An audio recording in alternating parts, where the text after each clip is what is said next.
छत्रपती शिवाजी महाराजांनी नारळी पौर्णिमेनंतर मोरोपंत पिंगळ्यांना 10,000ची फौज दिली आणि जंजिरा जिंकण्याची मोहीम आखली. तो आजचाच दिवस 25 ऑगस्ट 1676.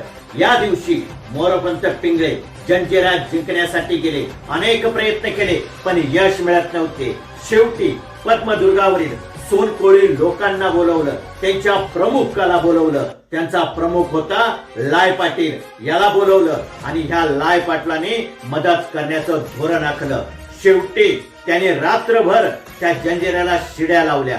पहार झाली परंतु मोरोपंत पिंगळे आले नाही. समन्वय साधला गेला नाही आणि यश मिळवता मिळवता इथं अपयश आलं आणि जंजिऱ्याची मोहीम अर्धवट राहिली. तो आजचाच दिवस. त्यातून महाराज आम्हाला सांगतात की वेळ, शिस्त आणि एकजूट याच्या आधारानेच विजयाचा किल्ला जिंकता येतो. जय शिवराय.